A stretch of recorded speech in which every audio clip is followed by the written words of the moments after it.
For all his meticulous planning, the ruthless attorney, the concealed offshore funds, and the savage prenup meant to leave Audrey destitute, Russell Sterling had overlooked a single, catastrophic variable: his father-in-law. While Russell had spent the previous evening toasting his own brilliance with Dom Perignon, convinced he could easily discard the woman who had stood by him for a decade, he had dismissed the old man as a simple retired mechanic from Ohio. That assumption crumbled at 9 a.m. When the courtroom doors opened, Russell wasn't facing a pensioner. He was staring down his worst nightmare, a man clutching the one document capable of destroying his entire world.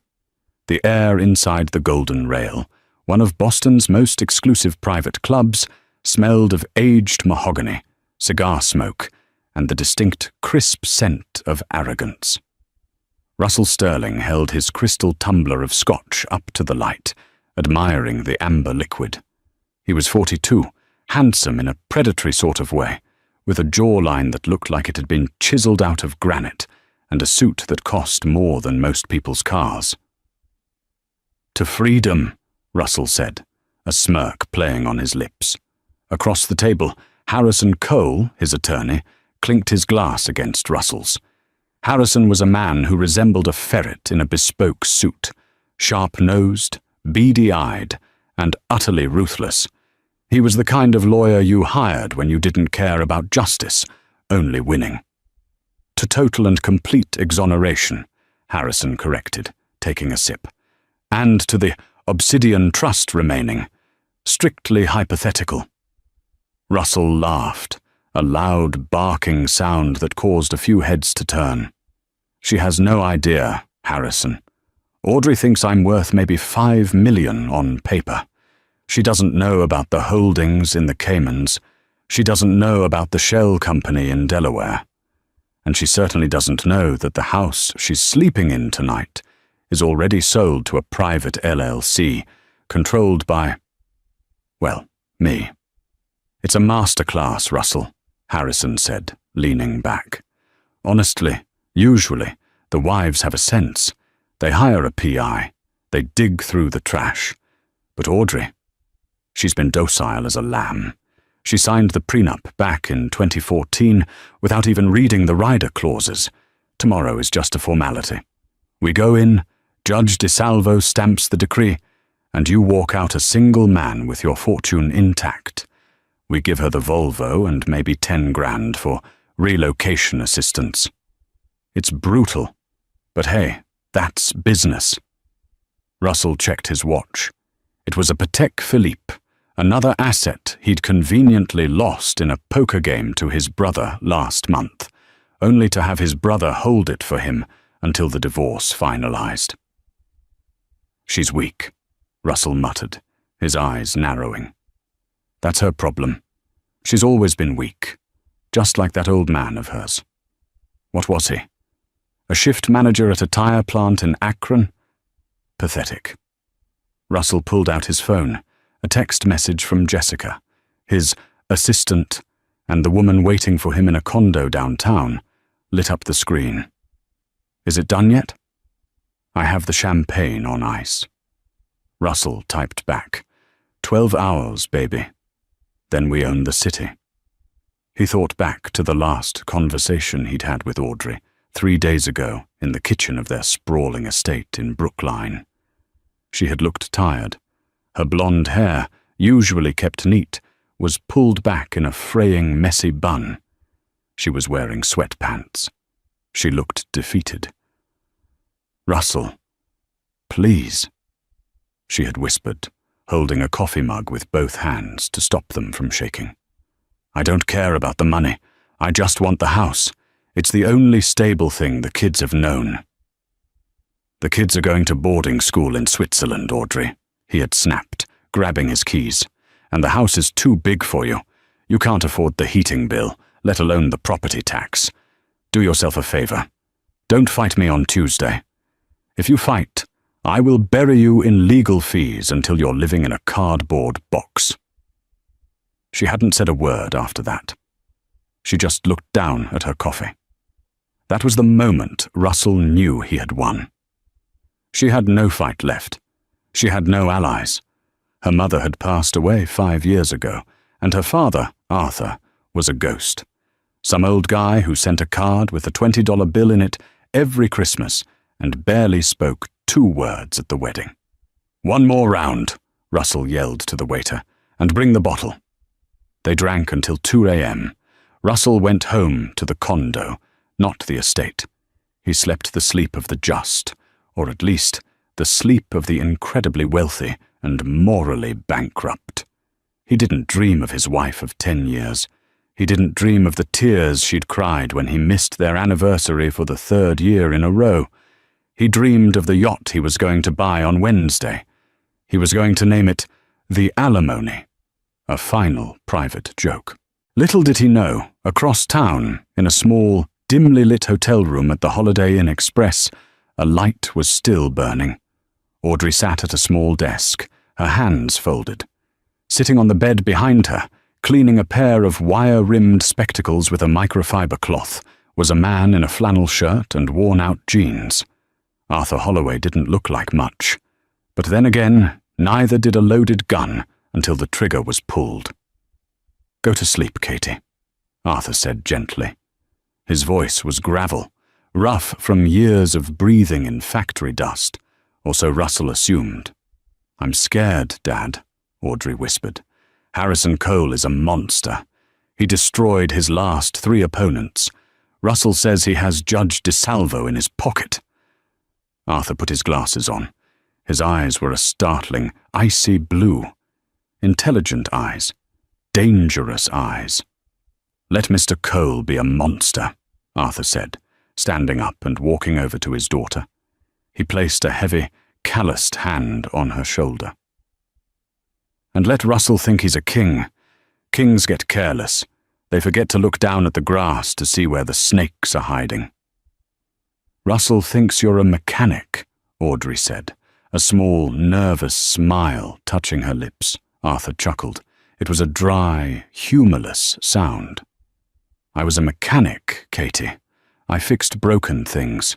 Tomorrow we're going to fix something very big and very broken." He looked at the cheap digital clock on the nightstand. "Get some rest. Tomorrow is going to be a very long day for your husband." The Suffolk County Courthouse was an imposing building, all grey stone and misery. To Russell Sterling, it looked like a bank where he was about to make a massive withdrawal. He strode into Courtroom 4B at 8:55 a.m., flanked by Harrison Cole and 2 junior associates carrying boxes of files. The intent was clear: intimidation. They wanted to physically dominate the space with paperwork, suits, and confidence. Russell smoothed his tie. He looked over at the defendant's table. Audrey was there. She wore a simple navy blue dress, one she'd had for years. She looked small against the heavy oak furniture. Beside her sat her attorney, a woman named Sarah Jenkins. Russell almost laughed out loud. Jenkins was a solo practitioner who mostly handled traffic violations and minor custody disputes. She looked frizzy, disorganized, and completely out of her depth. "Jenkins?"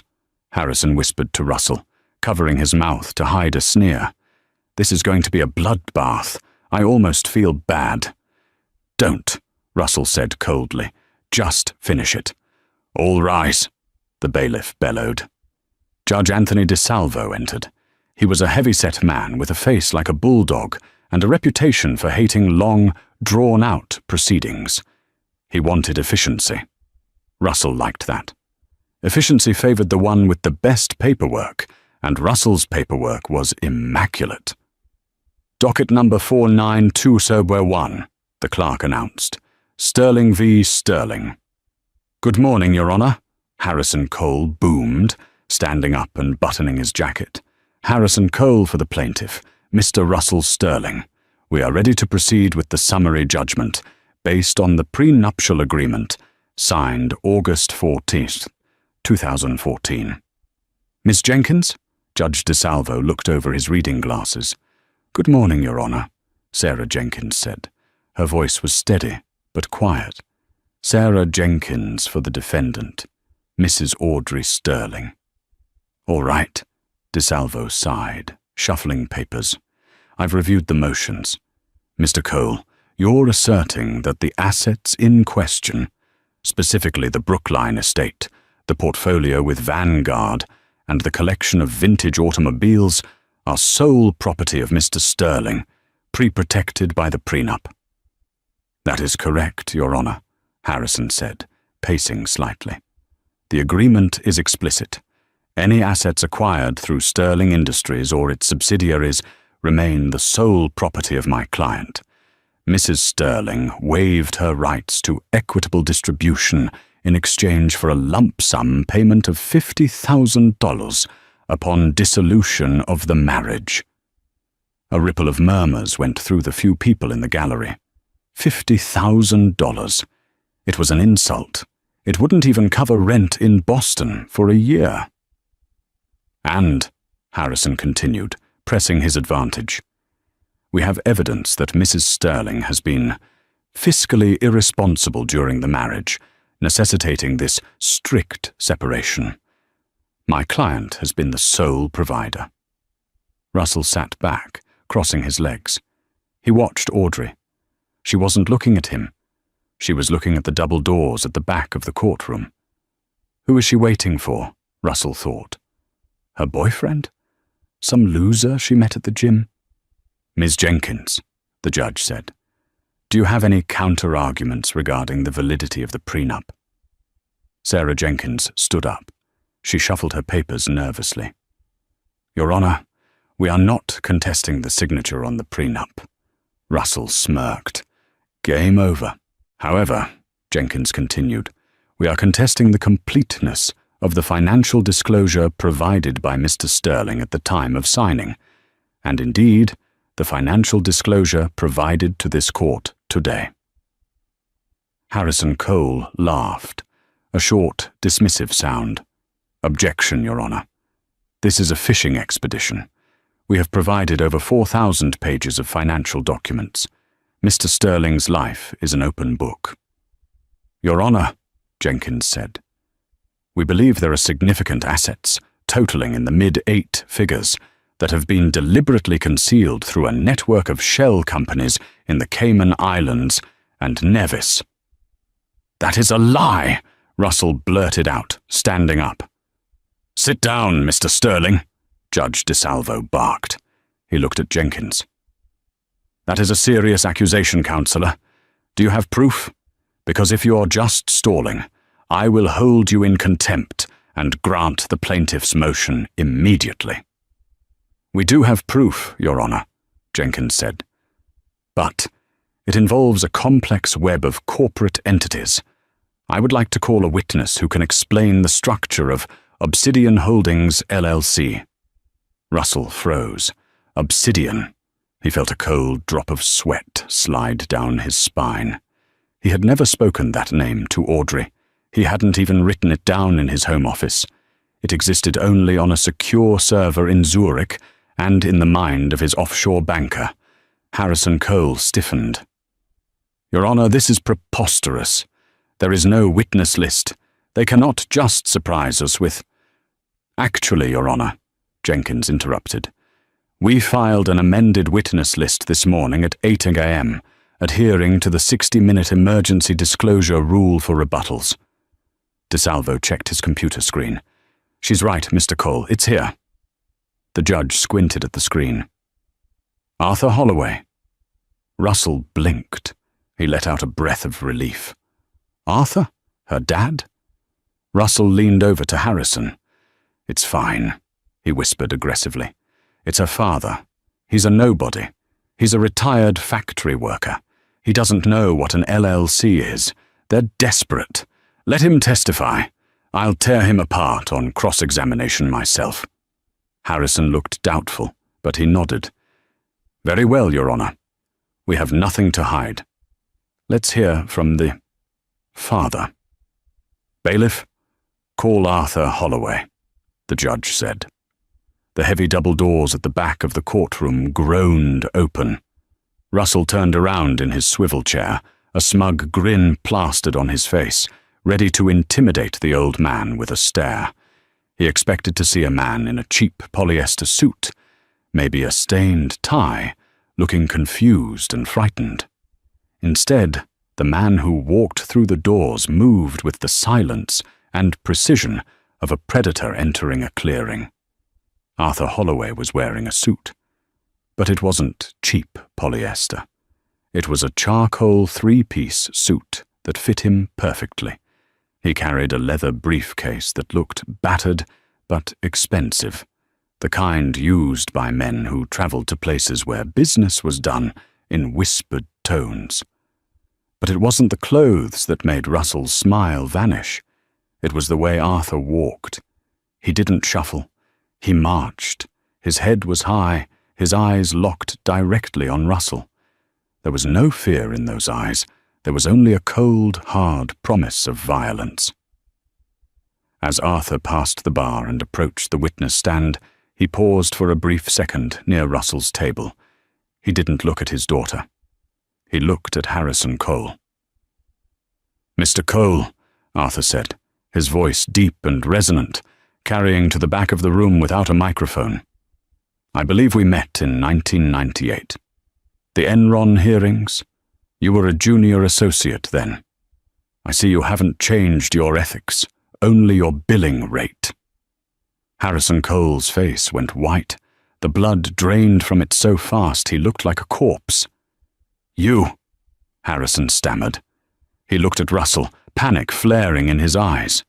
"Russell, you said he was a mechanic." "He is," Russell hissed. "He worked at Goodyear." Arthur took the stand. He placed his briefcase on the ledge. He sat down and adjusted the microphone. "State your name for the record," the clerk said. "Arthur James Holloway," he said. "And your occupation?" Arthur looked at Russell. A small, terrifying smile appeared. "Currently?" "Retired," Arthur said. "Formerly?" "Senior forensic auditor for the Internal Revenue Service, Special Crimes Division, specializing in offshore tax evasion and high net worth asset recovery." The silence that fell over the courtroom was absolute. It was the silence of a bomb having been armed, with the timer ticking down to 0. Russell felt his stomach drop through the floor. He looked at Harrison. Harrison was trembling. "You said he was a mechanic," Harrison whispered, his voice cracking. "He told me he fixed things." Russell cried out, too loud. "I did," Arthur said into the microphone. Answering the whisper Russell thought was private. "I fixed people who thought they were above the law, Mr. Sterling, and today I'm going to fix you." Judge DeSalvo leaned forward, the leather of his chair creaking loudly in the stunned silence. He took off his reading glasses, polished them on his robe, and put them back on, staring at the man in the witness box. "Mr. Holloway," DeSalvo said, his voice carrying a mix of curiosity and warning. "Did you just say Special Crimes Division?" "I did, Your Honor," Arthur replied smoothly. "Badge number 49992. I spent 30 years tracking money that didn't want to be found. I retired 5 years ago to spend time with my daughter and grandchildren. I told people I was a mechanic because, frankly, it kills the conversation at dinner parties. Nobody wants to talk to the tax man. Everyone wants to talk to the guy who can fix their transmission." Russell felt the blood rushing to his head. A high-pitched ringing started in his ears. He grabbed Harrison Cole's arm, his grip tight enough to bruise. "Do something," Russell hissed. "Object. Get him out of here. He's lying. He's a senile old man." Harrison Cole pulled his arm away, his eyes darting around the room like a trapped animal. "I can't object to his occupation, Russell. If he's perjurying himself, he goes to jail. But if he's telling the truth—" Harrison swallowed hard. "If that's really Arthur, the artichoke." "Holloway. The what?" "It was a nickname," Harrison whispered, looking nauseous. Because when you peel back the layers of a company, he always gets to the heart. He took down the McAllister Syndicate in '04. I thought he was dead. "Mr. Cole," Judge DeSalvo barked, "are you done consulting with your client? Because I am very interested to hear what Mr. Holloway has to say about Obsidian Holdings." Harrison stood up, his knees shaking slightly. "Your Honor, we object to this witness on the grounds of relevance. This is a divorce hearing, not a tax audit. Mr. Sterling's financials have been certified by a CPA." "And Enron's financials were certified by Arthur Anderson," Arthur cut in, his voice calm but slicing through the air like a razor. "Certification only works if you show the accountant everything, Mr. Cole. You know that. You taught a seminar on creative asset shielding at Harvard Law in 2011. I have the syllabus in my briefcase, if you'd like a refresher." Harrison sat down abruptly. He didn't say another word. He knew when he was outgunned. "Proceed, Ms. Jenkins," the judge said, a faint smile playing on his lips. Sarah Jenkins, who had been looked down upon by Russell and Harrison all morning, stood up. She looked taller now, confident. "Mr. Holloway," she said, "please tell the court how you became aware of the entity known as Obsidian Holdings, LLC. Arthur turned his gaze to Russell. For the first time, Russell saw the depth of the intelligence behind those eyes. It wasn't the look of a father-in-law. It was the look of a hunter who had been watching his prey graze for months, waiting for the perfect wind. "Russell has always considered me a simpleton," Arthur began. "For 10 years I've sat at his Thanksgiving table. I've listened to him explain basic economics to me as if I were a child. I've watched him buy cars worth more than my pension. And I never said a word. I played the part. The blue-collar dad from Ohio." Arthur paused, opening his briefcase. The click of the latches echoed like gunshots. But Russell made a mistake. He assumed that because I was quiet, I wasn't listening. And he assumed that because I lived in a small house, I didn't have resources. Arthur pulled out a thick stack of documents, bound with a red clip. "6 months ago, Audrey called me crying," Arthur continued. "She said Russell was going to leave her. She said he had been threatening her, telling her she would end up with nothing. That triggered an instinct in me, Your Honor. So I made a few calls to old colleagues in Zurich and the Caymans. I didn't break any laws. I simply followed the digital exhaust." "Digital exhaust?" Judge DeSalvo asked. "Rich men like Russell are arrogant," Arthur said, pulling a single sheet of paper from the stack. "They think the internet is anonymous. It isn't. On January 14th of this year, Russell accessed a secure server in Nevis. He did it from the IP address of his home in Brookline. He used a VPN, of course. Ghost VPN. Very popular, but he made one critical error." Arthur held up the paper. "He paid for the VPN subscription using his corporate credit card, the one registered to Sterling Industries. And he used his personal email, rsterling82@gmail.com, as the recovery address for the offshore account. Russell felt like he couldn't breathe. The room was spinning. The recovery email. He had set it up late one night, drunk on scotch, thinking, "I'll never need this. But just in case I forget the password." "Once I had the email linkage," Arthur said, "it was a matter of public record requests in Nevis regarding the registered agent. The agent is a man named Lars Vonderhaar. Mr. Vonderhaar is a known facilitator for shell companies. And guess who is the sole beneficiary of the trust managed by Mr. Vonderhaar?" Arthur looked directly at Russell. "Russell Sterling." "Lies!" Russell screamed. He couldn't help it. The walls were closing in. He jumped up, knocking his expensive chair over. "This is illegal. You hacked me. You hacked my computer." "Sit down, Mr. Sterling, or I will have you shackled," Judge DeSalvo roared. The gavel banged down, shaking the bench. "Mr. Holloway, do you have physical proof of the assets within this Obsidian Holdings?" "I do," Arthur said. "Ms. Jenkins, if you would." Sarah Jenkins walked to the center of the room and set up a projector. She plugged in a laptop. "Part 4 begins now," Arthur said softly to himself. A spreadsheet appeared on the white projection screen. It was complex, filled with routing numbers, swift codes, and transaction IDs. To the layman, it looked like gibberish. To a financial judge and a tax lawyer, it looked like a confession. "What are we looking at?" Judge DeSalvo asked, leaning forward, squinting. Arthur pointed a laser pointer at the screen. The red dot danced over a column of numbers. "This, Your Honor, is a transaction log from Sterling Industries' main operating account in Boston. Note the dates: November 3rd, December 12th, January 4th. Large withdrawals: $250,000, $500,000, $1.2 million.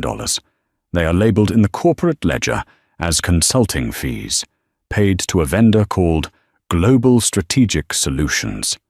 "I have consultants," Russell yelled, though his voice was weaker now. "We were expanding into Asia." "Global Strategic Solutions," Arthur continued, ignoring Russell, "is a shell company registered in Delaware. Its address is a P.O. box at a UPS store in Wilmington. I had a colleague drive by and take a picture." Sarah Jenkins clicked a button. A photo appeared on the screen. It was a sad, lonely mailbox in a strip mall, next to a dry cleaner. "There is no office. There are no employees," Arthur said. "But look where the money goes after it hits Delaware." The slide changed. Now it showed a flow chart. From Delaware, the funds are wire transferred within 24 hours to a bank in Liechtenstein. The account holder is Obsidian Holdings. And from there, it sits, accruing interest, waiting for the divorce to be finalized. Arthur turned to the judge. "Your Honor, the total amount transferred into Obsidian Holdings over the last 18 months is $14,300,000. This money was siphoned directly from the marital assets. It is community property. Russell stole it from his wife, and he tried to hide it from this court." Harrison Cole had his face in his hands. He was no longer taking notes. He was likely calculating how much malpractice insurance he had. "Mr. Cole," Judge DeSalvo said, his voice dangerously quiet. "Did you know about this?" Harrison shot up. "No, Your Honor, absolutely not. My client assured me that the financial disclosures were complete. I relied on his sworn affidavit. If these allegations are true, I have been defrauded by my own client." "You coward!" Russell shouted at his lawyer. "You told me how to do it. You said, 'Get it out of the country before she files.'" The courtroom gasped. Russell clamped his hand over his mouth instantly, his eyes widening in horror. He realized what he had just done. In his anger, in his panic, he had just confessed. Judge DeSalvo stared at Russell. The judge didn't look angry anymore. He looked disappointed, and that was worse. "Let the record show," the judge said, speaking slowly into his microphone, "that the plaintiff has just admitted to transferring assets to avoid equitable distribution." I didn't mean," Russell stammered. "But we aren't done, Your Honor," Arthur interrupted. "Because the money isn't just about the divorce. This is where it gets interesting." Arthur picked up another document from his briefcase. This one looked older. It was yellowed at the edges. "Mr. Sterling," Arthur said, addressing Russell directly. "You remember the prenup, don't you?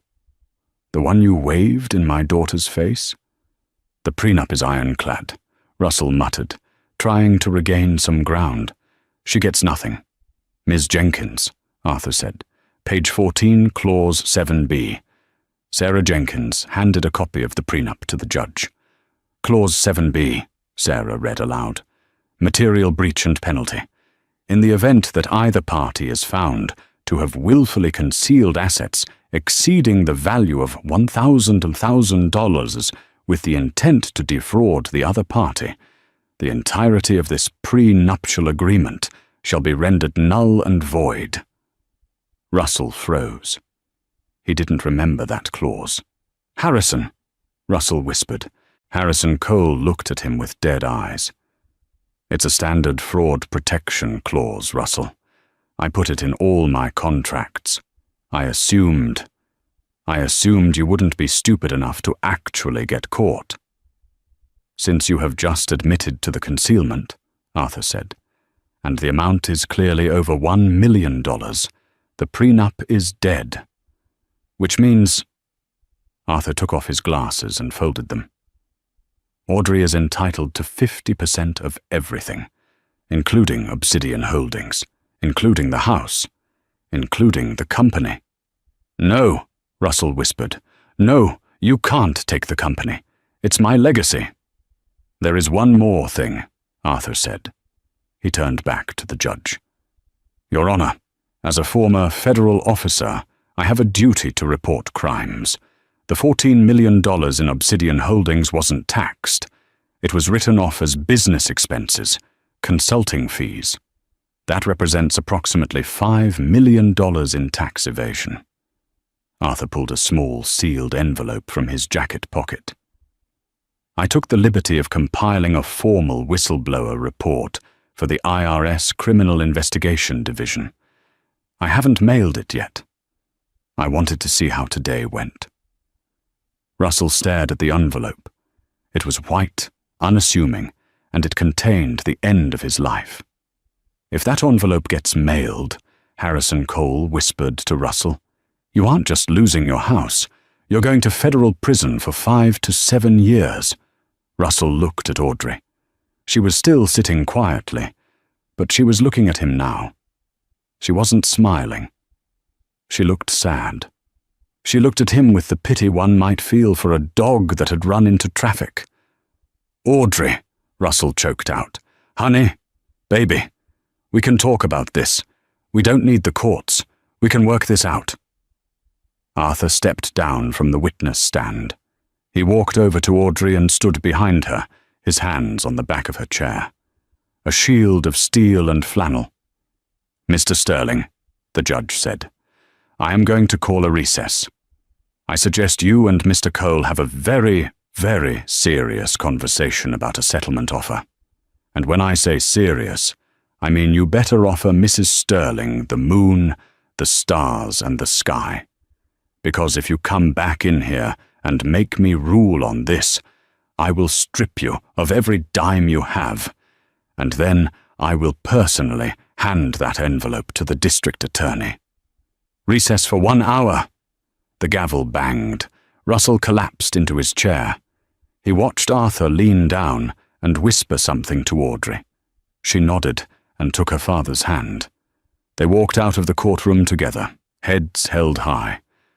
As they passed the defense table, Arthur paused. He didn't look at Russell. He looked at the Rolex on Russell's wrist, the one Russell was hiding. "Nice watch," Arthur said. "You might want to sell it. You're going to need the bail money." The conference room attached to Courtroom 4B was a stark contrast to the opulence Russell Sterling was accustomed to. It was a windowless box with scuffed beige walls, a water cooler that hummed aggressively, and a laminate table that wobbled if you leaned on it too hard. Russell sat on one side, his head in his hands. His expensive suit jacket was draped over the back of the chair, now wrinkled. The tie he had chosen so carefully that morning, a silk Hermes print meant to project power, felt like a noose around his neck. Harrison Cole was pacing the small room, frantically thumbing through messages on his BlackBerry. The lawyer's veneer of invincibility had completely shattered. He wasn't thinking about Russell anymore. He was thinking about his own license to practice. "They have us, Russell," Harrison hissed, stopping to glare at his client. "They have us cold. The forensic trail is undeniable. You used the corporate card for the VPN. God, how could you be so sloppy? That's rookie mistake 101. I didn't hire you to critique my IT skills, Harrison, Russell snapped, looking up. His eyes were bloodshot. I hired you to fix this. Make it go away. I can't fix fraud, Russell. Harrison kept his voice low but intense. This isn't a parking ticket. You admitted in open court that you moved the money. Arthur Holloway is sitting out there with a sealed indictment in his pocket. If that envelope hits the mail, the IRS freezes everything. The company accounts, your personal accounts, even the cash in your wallet. You won't be able to buy a pack of gum, let alone pay me. The door opened. Russell flinched. He expected the bailiff. Instead, Sarah Jenkins walked in, followed by Audrey and Arthur. Audrey looked different. The fear that had defined her posture for the last year was gone. She didn't look triumphant exactly. She looked resolved. She sat down opposite Russell, folding her hands on the table. Arthur didn't sit. He stood by the door, leaning against the frame, arms crossed. The white envelope was visible in his breast pocket, a silent, terrifying sentinel. "Here is the offer," Sarah Jenkins said, sliding a single sheet of paper across the table. Harrison picked it up. His eyes scanned the document, widening with every line. "This is insane," Harrison muttered. "You want everything?" "Not everything," Sarah corrected calmly. "We are leaving Mr. Sterling with his personal vehicle, the 2022 Mercedes, and his 401k, which is legally protected." "You want the house?" Harrison read aloud, his voice rising. "The Cayman accounts, the Nevis Trust, and 60% of Sterling Industries stock." "That's my company," Russell slammed his hand on the table. "My father started that company. You can't take my majority share. That means I lose control of the board." "You lost control when you used the company to launder money, Russell," Arthur spoke up from the doorway. His voice was calm, contrasting with the hysteria in the room.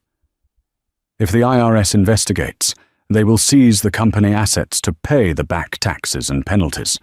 The company will be bankrupt within 6 months. Your employees will lose their jobs. The stock will go to zero."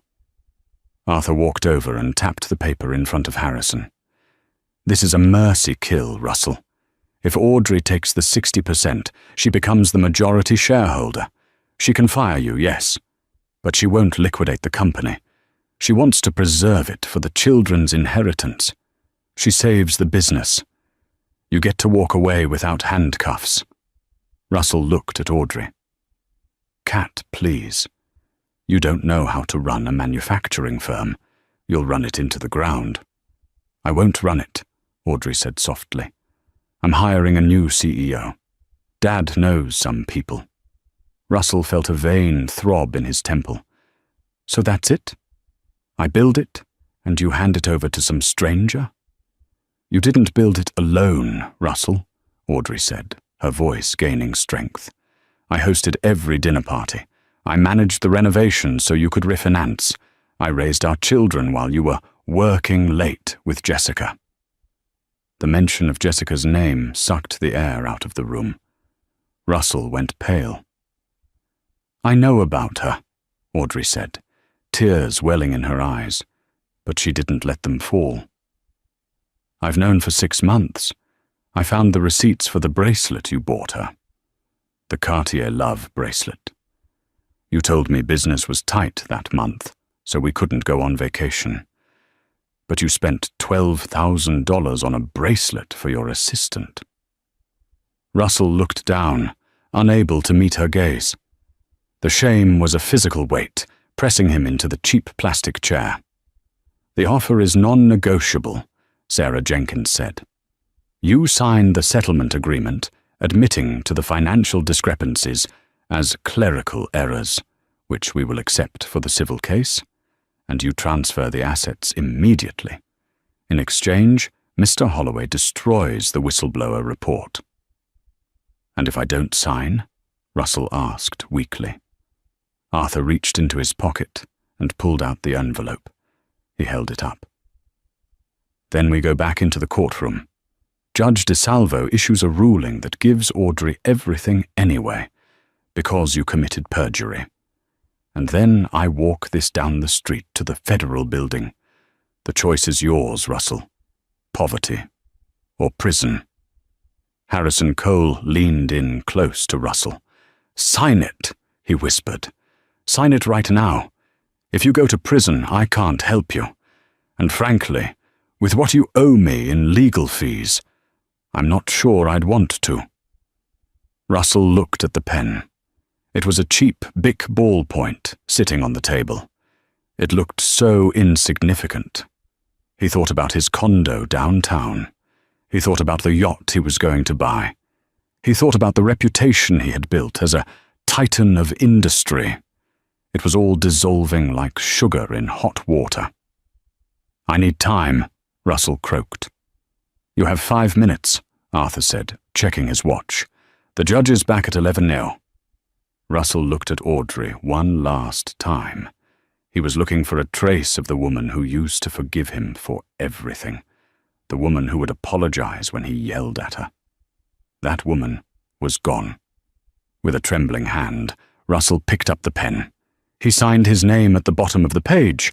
The signature was shaky, barely recognizable. Russell Sterling. He pushed the paper away. "Are you happy now?" He spat at Audrey. Audrey stood up. She picked up the document and handed it to Sarah. "No, Russell," she said sadly. "I'm not happy. My marriage is over. My family is broken. But for the first time in a long time, I'm safe." She turned and walked out. Arthur lingered for a moment. He looked at the envelope in his hand, then at Russell. He ripped the envelope in half, then in quarters. He dropped the pieces on the table. "A deal is a deal," Arthur said. "You're a lucky man, Russell. Try not to waste your second chance." Arthur left the room. Russell stared at the torn pieces of paper. He reached out and picked one up. He unfolded it. It was blank. There was no report inside, no whistleblower form, just blank sheets of printer paper. "He bluffed," Russell whispered, his eyes widening in disbelief. "The old man bluffed." Harrison Cole was packing his briefcase, eager to flee. He looked at the blank paper. "He played you, Russell," Harrison said, shaking his head. "He played poker with a pair of twos, and you folded a full house. I'd be impressed if I wasn't so disgusted."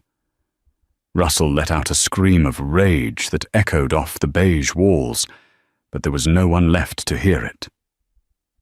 The reality of the settlement didn't hit Russell immediately. It was a slow, agonizing bleed. It started 10 minutes after he left the courthouse. He walked out the side exit to avoid any potential press, though in reality, no one cared enough to be there. He pulled out his phone to call Jessica. He needed comfort. He needed to hear someone tell him that he was still a king, even if his kingdom had been halved. "Hey, baby," he said, when she answered, trying to force a casual tone into his voice. "Court is over." Finally, Jessica's voice was bright, expectant. "Did you crush her? Is the house ours?" Russell paused, standing on the sidewalk as a cold wind whipped through the streets of Boston. Not exactly. There were some complications. The judge was biased. We had to settle. "Settle?" The brightness in her voice dimmed. "What does that mean, Russell? What did you give her?" "She got the house," Russell admitted, wincing. "And the investment accounts." Silence on the other end. A cold, calculating silence. "And the offshore money?" Jessica asked sharply. "The obsidian thing you told me about?" "She got that too." Russell rubbed his temples. "Look, Jess, it's complicated. Her father is some kind of ex-Fed. They had me cornered. But I still have my salary. I'm still the CEO. Well, technically I'm a minority shareholder now, but I can rebuild. We can rebuild." "Wait," Jessica said.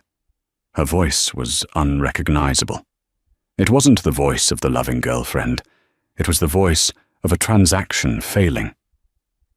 You lost the house, the savings and the hidden cash? So what do you have? I have you, Russell said, hating how pathetic he sounded. And the condo? The condo is leased in the company name, Russell, Jessica pointed out. If you lost control of the company, how long until they cut the lease? Russell hadn't thought of that. I can't do this, Jessica said abruptly. I'm not doing the rebuilding phase. I signed up for the enjoying the spoils phase. I'm sorry, Russell. Don't come to the condo tonight. I'll have my things moved out by 5 and worst. Jessica! Jess! Click. She hung up. Just like that. 2 years of love, gone the moment the balance sheet turned red. Russell stood on the corner of Tremont Street, holding a phone that felt like a brick. He walked to his car. At least he still had the Mercedes. He unlocked the door and sank into the leather seat. It smelled of new car and stale cologne. He started the engine, but before he could put it in drive, his phone pinged. An email notification. From HR Dept, Sterling Industries. Subject, Notice of Special Board Meeting. Dear Mr. Sterling, per the request of the new majority shareholder, a mandatory Board of Directors meeting has been scheduled for tomorrow at 9 a.m. The sole agenda item is Executive Leadership Restructuring. Your attendance is required. Restructuring, Russell muttered. That was corporate speak for you're fired. He drove. He didn't know where he was going. He couldn't go to the estate in Brookline. That was Audrey's now. He couldn't go to the condo. Jessica was packing. He instinctively drove toward the Golden Rail. He needed a drink. He needed to be around men who respected him, men who didn't know he was a failure. He pulled up to the valet.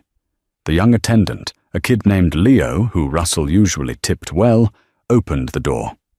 Good afternoon, Mr. Sterling. Rough day? You have no idea, Leo, Russell grunted, tossing him the keys. Keep it close. He walked into the club. The mahogany, the smoke, the scent of money. It was all there. He sat at the bar. Macallan 25, Russell ordered. The bartender, a man named Thomas, who had served Russell for a decade, hesitated. He looked uncomfortable. Mr. Sterling, Thomas said quietly. I'm afraid your membership has been flagged. Flagged? Russell laughed incredulously. I pay my dues annually.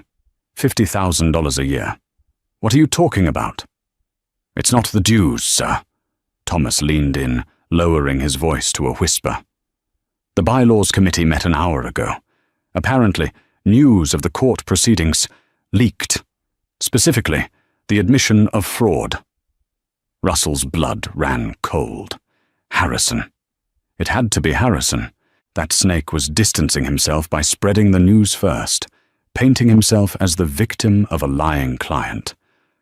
The club has a strict morality clause regarding financial crimes, Thomas said apologetically. They've suspended your privileges pending a formal review. I can't serve you, sir. Heads were turning. Men Russell had played golf with, men he had done deals with, were looking at him. They weren't looking with admiration anymore. They were looking with that specific mix of curiosity and disgust reserved for the contagious. Russell stood up. His legs felt weak. Fine, he snarled, trying to salvage a shred of dignity. This place has gone downhill anyway. He stormed out. He waited for his car, tapping his foot, feeling the eyes of the valet on him. When the Mercedes pulled up, Russell ripped the door open. He drove aimlessly for hours. As the sun set, turning the Boston skyline into a silhouette of jagged teeth, Russell realized he had nowhere to go. He checked his bank account on his phone. The joint accounts had been frozen by the court order pending transfer. His personal account had 4,200 sotolos in it. That was it. That was the sum total of Russell Sterling's life. He pulled into the parking lot of a motel off I-93. It wasn't the Holiday Inn Express where Audrey had stayed. It was worse. The neon sign buzzed with a dying E. He paid cash for a room. The room smelled of cigarettes and mildew. Russell sat on the edge of the sagging mattress. He loosened his tie, the Hermes tie that cost more than a week's stay at this motel. He put his head in his hands, and for the first time in 30 years, Russell Sterling cried. He didn't cry for Audrey. He didn't cry for his children. He cried for himself. He cried for the yacht he would never own. He cried for the reflection in the mirror that he could no longer stand to look at. But the night wasn't over. At 11:30 p.m., a knock came at the door. Russell wiped his eyes. Room service? No, this place didn't have room service. He walked to the door and opened it. Standing there were two men in cheap suits. They weren't police. They weren't IRS agents. "Russell Sterling?" the taller one asked. "Yes?" "My name is Mr. Gaint," the man said. "We represent the investors from the Nevis Trust, the Obsidian account." Russell's heart stopped. The investors. He had told them their money was safe. He had told them he was the master of the shell game. "We heard there was a transfer of ownership," Mr. Gaint said, stepping into the room without being invited. "Our clients are very private people, Mr. Sterling. They don't like their funds being part of a Boston divorce settlement. They certainly don't like their names being on a spreadsheet in a public courtroom." I can explain," Russell stammered, backing up until his legs hit the bed. "No need to explain," the man said, closing the door behind him. "We're just here to discuss the repayment schedule, because you owe our clients $4 million, and unlike the bank, we don't charge interest." The man smiled, but it didn't reach his eyes. "We charge in other ways." 1 year had passed since the night the handcuffs clicked shut on Beatrice Harrington's wrists. The autumn wind swept across the Hamptons, but it no longer whistled through the iron bars of a locked gate. The intimidating 10-foot perimeter fence of the Harrington estate was gone. In its place stood a welcoming wooden archway, and the gravel driveway, once reserved for limousines and silence, was now filled with the bright yellow of school buses. Sarah Blackwood stepped out of her town car. She paused, taking a deep breath of the crisp air. She had spent the morning in a glass-walled boardroom in Manhattan, staring down Preston Clyde until he finally signed the acquisition papers. The shark had folded. Sarah had secured the shipping routes, not by shouting, but by quietly leveraging the environmental data she had acquired. She was a billionaire now, a titan of industry. But here, on this lawn, she was just Sarah. "They're louder than the old garden parties," a raspy voice noted. Arthur Sterling sat on the veranda in his wheelchair, a tartan blanket over his knees. "And significantly less boring?" Sarah smiled, walking up the steps to join him. "The Marianne Blackwood Center for the Arts is officially at capacity, Arthur. We have 200 kids from the city here today. Painting, music, coding. They're breathing fresh air for the first time in their lives."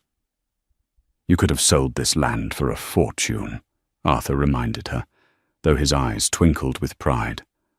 "I have a fortune," Sarah said simply. "I wanted a home." Above the front door, the Harrington crest had been chiseled away. In its place was a simple plaque dedicated to Sarah's mother. The house that had been a monument to greed was now a sanctuary. Suddenly, a commotion near the fountain caught Sarah's eye. A young boy, maybe 7 years old, was running with a violin case. He tripped over his own shoelaces and went sprawling onto the pavement. The case clattered loudly. The boy froze. He curled into himself, flinching, waiting for the shouting to start. It was a reaction Sarah knew too well. It was the same way she had flinched when the vase shattered a year ago.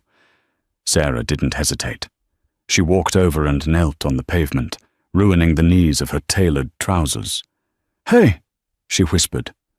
"Are you okay?" The boy looked up, terrifying tears in his eyes. "I fell. I'm sorry. I'm sorry." "It's okay," Sarah said, her voice steady and warm. "In this house, we don't get in trouble for accidents. We just pick ourselves up." She tied his shoelaces for him. "Go on. Make some music." The boy beamed, the fear vanishing, and ran off. Arthur watched her return to the porch. "You know, I received a letter from Bedford Hills Correctional Facility today." Sarah's expression hardened slightly. "Beatrice?" "She claims she's a political prisoner," Arthur sighed. "She's still writing letters to the governor, demanding a pardon. She refuses to work in the laundry room because the detergent ruins her hands." "Let her write," Sarah said. "She has 3 years to think about it." "And Russell?" "He's in Jersey City," Arthur reported. "He lost the car wash job. He's delivering food for DoorDash on a bicycle now. Apparently, he got a bad review yesterday for eating a customer's fries." Sarah let out a short, sharp laugh. "Reality is a tough teacher. You conquered them, Sarah. You took their castle." "No," Sarah corrected him, looking at her grandmother, Martha, who was sitting on a bench reading to a group of toddlers. "I didn't take their castle. I just opened the doors." Martha looked up and waved. She looked 10 years younger, her heart condition managed by the best doctors money could buy. She had told Sarah once that the Blackwood name was a fire, but Sarah hadn't been burned.